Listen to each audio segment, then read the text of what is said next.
বাঁকুড়ার গন্ধেশ্বরী ও দ্বারকেশ্বর নদ প্রকল্প নিয়ে একে অপরের বিরুদ্ধে অভিযোগ ও পাল্টা অভিযোগে তৃণমূল ও বিজেপি নথি হস্তান্তর করে নবনির্বাচিত সাংসদকে চ্যালেঞ্জ ছুড়লেন প্রাক্তন কেন্দ্রীয় মন্ত্রী। প্রকল্প উন্নয়ন রূপায়ণ না হওয়া পর্যন্ত পাল্টা কেন্দ্রীয় মন্ত্রীকেই কাঠগড়ায় তুললেন নবনির্বাচিত সাংসদ।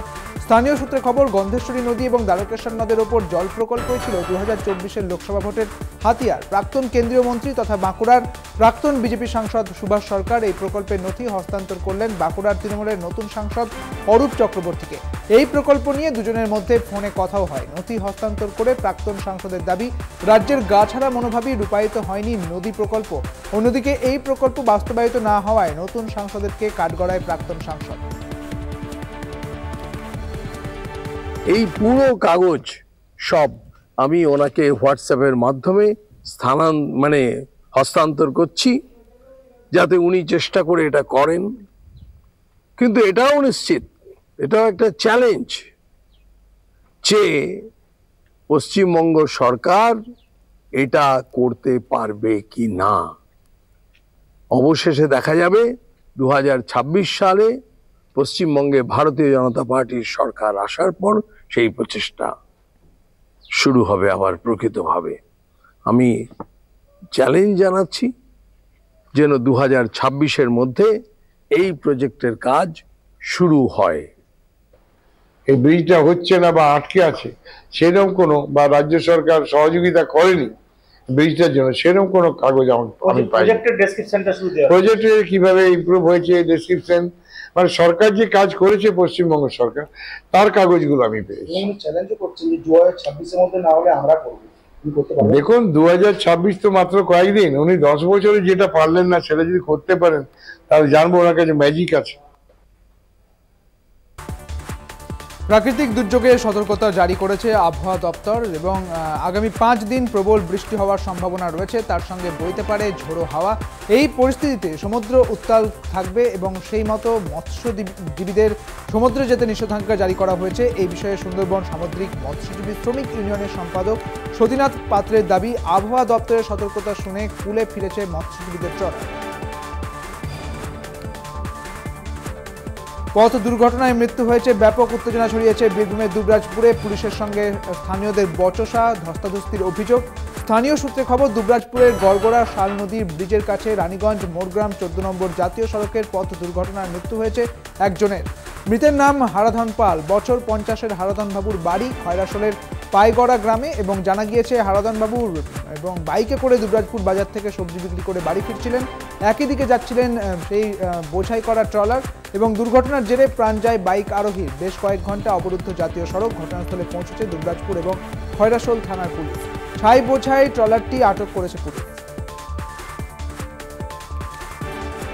পথ দুর্ঘটনা এড়াতে পাশ কেটে ওকে নিয়ে চলে যায় এবং সিভিকরা পয়সা বালি গাড়ি এখানে কালেকশন করে।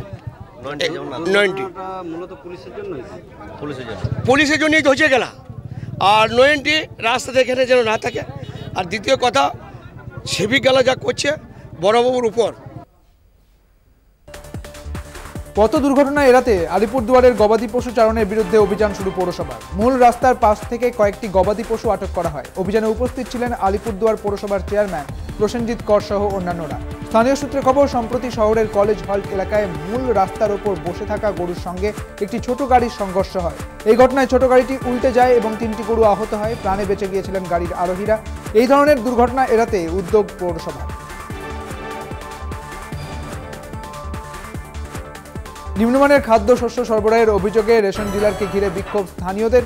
উত্তেজনা মুর্শিদাবাদের সাগরপাড়ায় সোয়েনপাড়ায় শুক্রবার রেশন সরবরাহ বন্ধ রেখে বিক্ষোভ দেখান স্থানীয়রা। অভিযোগ, রেশনে সরবরাহ করা হচ্ছে সময় পেরিয়ে যাওয়ার জিনিস।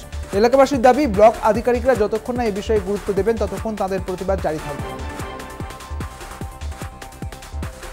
বাজার দর নিয়ন্ত্রণে রানাঘাটে সবজি বাজারে হঠাৎ হানা জেলা রানাঘাট পুলিশের অতিরিক্ত পুলিশ সুপার এবং এসডিপিও, রানাঘাট থানার আইসি এবং বিডিও সহ সরকারি আধিকারিকরা হানাদান বাজারে কথা বললেন সাধারণ মানুষের সঙ্গে। তবে হঠাৎ হানায় রীতিমতো খুশি সাধারণ মানুষ।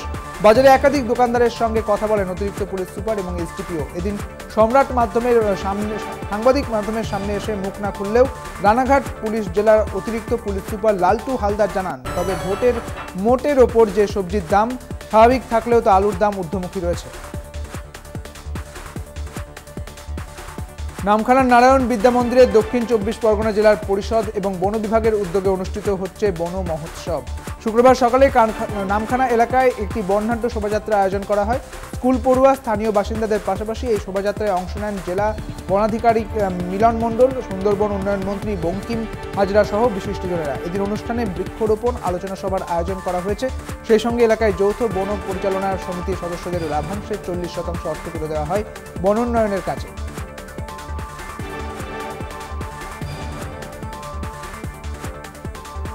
ফালাকাটা স্কুলে তৈরি হচ্ছে বোমা, তবে প্রাণঘাতী নয়। এই বোমায় তৈরি হয় প্রাণ। পরিবেশ বাঁচাতে অভিনব উদ্যোগ নিয়েছে ফালাকাটার পারঙ্গের পার শিশু কল্যাণ উচ্চ বিদ্যালয়। জেলায় প্রথমবার এমন অভিনব উদ্যোগ নিয়েছে স্কুল কর্তৃপক্ষ। স্কুলের ছাত্রছাত্রীরা বীজ বোমা প্রকৃতির কোলে ছড়িয়ে দেবে বলে খবর। মূলত মাটি, গোবর সার এবং ছাই মিশিয়ে প্রথমে তৈরি করা হচ্ছে মাটির একটি মণ্ড। এরপর সেই মণ্ডের ভেতর তেঁতুল, জাম, লিচুর বীজ ভরে সেটিকে বোমা রূপ দেওয়া হচ্ছে। পরিবেশ বাঁচাতে সেই মাটির মণ্ডই ছড়িয়ে দেওয়া হচ্ছে চারিদিকে।